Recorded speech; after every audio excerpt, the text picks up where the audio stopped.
आप सबको प्रभु यीशु मसीह के मधुर और मीठे नाम में जय मसीह की। ये प्रभु का अनुग्रह है कि हम आपके लिए प्रभु का दिया हुआ आज का वचन लेकर आए हैं, जिससे कि हमारी आत्मिक तौर से मजबूती के लिए, क्योंकि प्रभु कहता है कि तुम्हारा मन न घबराए, क्योंकि मैं पिता के पास जाता हूँ और तुम्हारे लिए एक सहायक भेजूँगा जो सदा तुम्हारे साथ होगा। ये वास्तव में बहुत सच है। यहाँ प्रभु वचन कहता है भजन संहिता 91 में, उसकी पहली आयत से 11 आयत तक, कि जो परम प्रधान के छाए हुए स्थान में बैठा रहे वह सर्वशक्तिमान की छाया में ठिकाना पाएगा।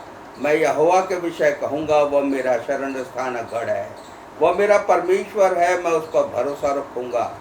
यहाँ तीसरी आयत बहुत मायने रखती है कि वह तुझे पहेलियों के जाल से और महामारी से बचाएगा।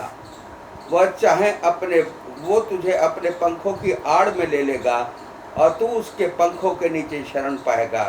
उसकी सच्चाई तेरे लिए ढाल ठहरेगी। तू न रात का भय से डरेगा और न उस तीर से जो दिन में उड़ता है, न उस मरी से जो अंधेरे में फैलती है, और न उस महारोग से जो दिन दोपहरी उजाड़ता है। तेरे निकट 1000 और तेरी दाहिनी ओर 10,000 गिरेंगे, परंतु वो तेरे पास न आएगा। परंतु मैं अपनी आँखों से दृष्टि करके करूँगा और दुष्टों का अंत देखूँगा। यहोवा मेरा शरण स्थान ठहरा है। तूने जो परम प्रधान को अपना धाम मान लिया है, इसलिए कोई विपत्ति तुझ पर ना पड़ेगी, ना कोई दुख तेरे डेरे के निकट आएगा, क्योंकि वह अपने दूतों को तेरे निमित्त आज्ञा देगा कि जहाँ कहीं तू जाए वो तेरी रक्षा करे। वे तुझे हाथों हाथ उठा लेंगे, ऐसा ना हो कि तेरे पाँव में पत्थर से भी ठेस लगे। और फिर यहाँ 14वीं आयत कहती है, उसने जो मुझसे स्नेह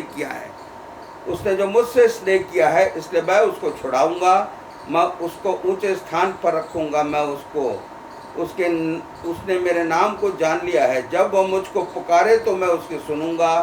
संकट में उसके संग रहूंगा, मैं उसको बचाकर उसकी महिमा बढ़ाऊंगा। मैं उसको दीर्घायु से तृप्त करूंगा, अपने किए हुए उद्धार का दर्शन दिखाऊंगा। ये प्रभु का वचन है। यह बहुत सच है। कहता है कि जो परम प्रधान के छाए हुए स्थान में बैठा रहे वह सर्वशक्तिमान की छाया में ठिकाना पाएगा।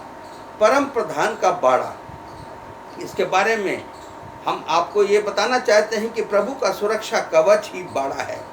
जैसे अयूब प्रभु का जो भक्त था, अपने बच्चों को रोज शाम को प्रभु के उनका शुद्धिकरण करके उनको प्रभु के बाड़े में देता था ताकि वे सुरक्षित रहें।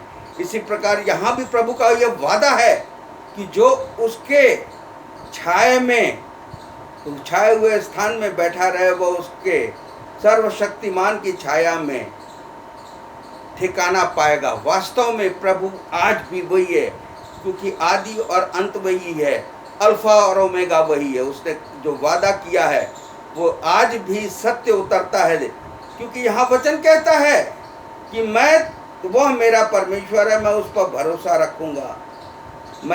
यहाँ वचन कहता है, दाऊद कहता है कि मैं उस पर भरोसा रखूंगा। किस पर? परमेश्वर पर भरोसा रखना है। आज हमें परमेश्वर पर भरोसा रखना है पूरे दिल और ईमान से, क्योंकि प्रभु ही संकट के समय हमारा मेन गढ़ होता है। आप अक्सर देखेंगे कि जब हम सब जगह से हार जाते हैं तो प्रभु की शरण में जाते हैं। हारने से पहले अगर हम प्रभु की शरण में आ जाएं तो विजय हमें अवश्य मिलेगी। यहाँ कहता है कि जब हम उसकी शरण में जाएंगे तो वह हमें बहेलिए के जाल से और महामारी से बचाएगा। इस वक्त पूरे संसार परेशान है, डरा हुआ है कि महामारी फैली हुई है, पर प्रभु जो उसके निकट हैं, जो उसको जानते हैं, उसको मानते हैं, उसकी आज्ञाओं पर चलते हैं और उसके बताए हुए रास्तों पर चलते हैं, उनकी वो रक्षा करता है। जैसे मिस्र में जब महामारी आई तो जिन पर प्रभु के मेमने के लहू की छाप थी वो बचा लिए गए। वास्तव में ये आज भी प्रभु अपने लोगों की रक्षा करता है जो उस पर विश्वास करते हैं। ये ज़रूरी नहीं कि हम कहें कि हम क्रिश्चियन हैं या हम उसके मानने वाले हैं, हमें उस पर विश्वास लाना है। सिर्फ नाम के लिए उसके पास नहीं जाना है। या जब परेशानी हो तब उसको याद करें। हमारा ये फर्ज है कि प्रभु को हाजिर नाजिर जानकर अपने जीवन के जब हम दिनचर्या को शुरू करते हैं तो प्रभु का बाड़ा हम पर बना रहता है और वो हमें हर परेशानियों से, हर किस्म के जाल से छुड़ाता है और महामारी से रक्षा करता है, क्योंकि उसका वादा है।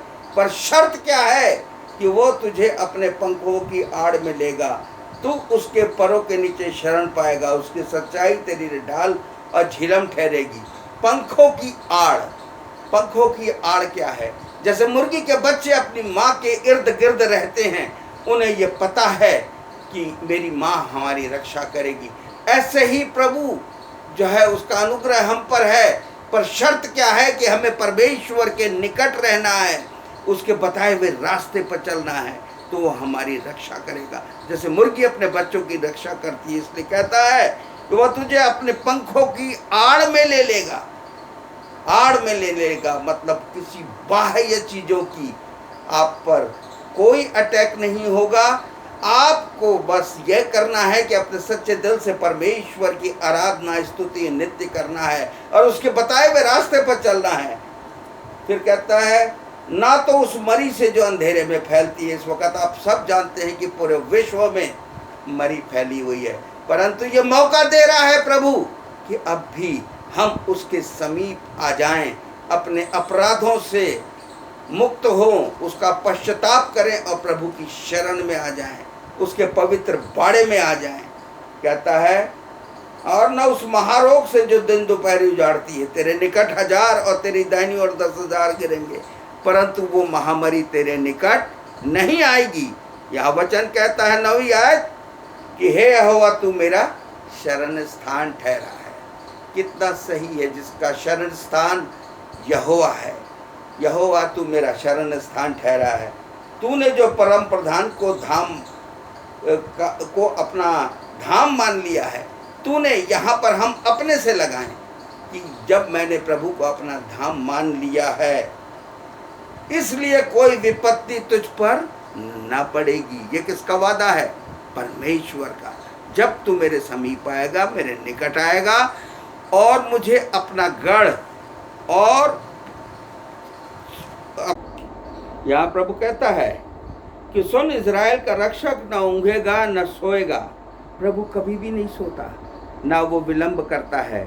अपने पुकारने वाले की आवाज़ को सुनकर तुरंत उसकी सहायता करता है और उसका रक्षक है, क्योंकि वो आज भी जीवित परमेश्वर है और उसका ये वादा है कि तू मेरे निकटता में रहेगा तो मैं तेरे लिए सब कुछ करूँगा। इसलिए कहता है यहोवा तेरा रक्षक है, यहोवा तेरी दाहिनी ओर तेरी आड़ है, और जिसकी आड़ यहोवा हो उस पर, आड़ का मतलब है बचाव, और जिसके बचाव में यहोवा खड़ा है, निश्चय जानिए कि आप पर कोई भी परेशानी नहीं आएगी। ना तो दिन की धूप से और ना रात की चांदनी से तेरी कुछ हानि होगी। यहोवा सारी विपत्ति में से आयत पर गौर फरमाइए, 121 की 7वीं आयत पर, यहोवा सारी विपत्ति में तेरी रक्षा करेगा और वो तेरे प्राण की रक्षा करेगा। ये किसका वादा है? परमेश्वर का। मेरे अजीजों, उसका वादा झूठा नहीं।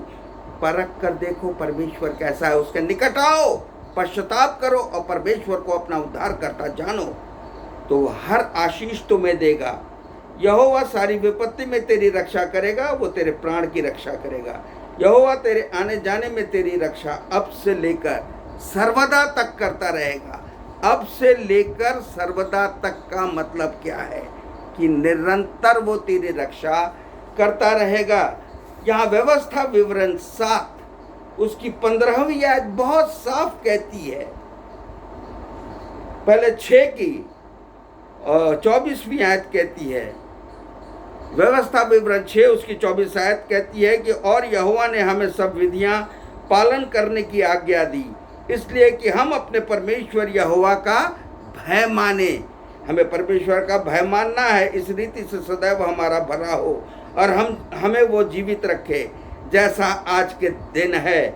और 7 बाब की 15वीं आयत कहती है, और यहोवा ने तुझसे सब प्रकार के रोग दूर करेगा। यहोवा तुझसे सब प्रकार के रोग, कोई एक नहीं, सब प्रकार के रोग दूर करेगा और मिस्र की बुरी बुरी व्याधियां जिन्हें तू जानता है, उनमें से किसी को भी तुझे लगने न देगा। यह परमेश्वर का वादा है।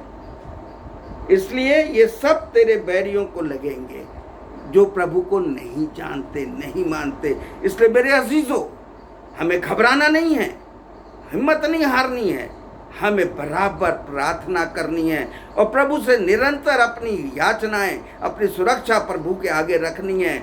और मेरी प्रार्थना है, आइए हम अपने सरों को झुकाएं और प्रार्थना में जाएं।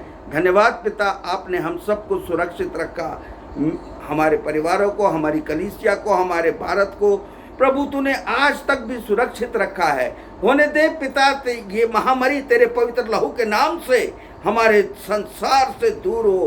पिता, लोगों को पश्चाताप करने का मौका दीजिए पिता, उनको अपने समीप आने का मौका दीजिए ताकि वे बचाए जाएं। और पिता, तेरी सामर्थ्य को लोग जानकर जीवित परमेश्वर की बड़ाई करने वाले हो सके। प्रभु, आज का दिन हर एक के लिए मुबारक हो। हर एक को तेरे सुरक्षा कवच में देता हूँ। जैसे मुर्गी अपने बच्चे को अपने पंख छिपाती है, अपने पवित्र लहू के पवित्र बाड़े में ले लीजिए। हर एक की रक्षा कीजिए और बरकतों से नवाजिए। जो बीमार हैं, जो घबराहट में हैं, उन पर अपना अनुग्रह बढ़ाकर उनको संभालिए। पिता, सब कुछ आपका है, आपने दिया, आपकी महिमा के लिए आपके कदमों में अर्पित है। आपके पवित्र लहू के नाम से मांगता हूँ प्रभु, आमीन।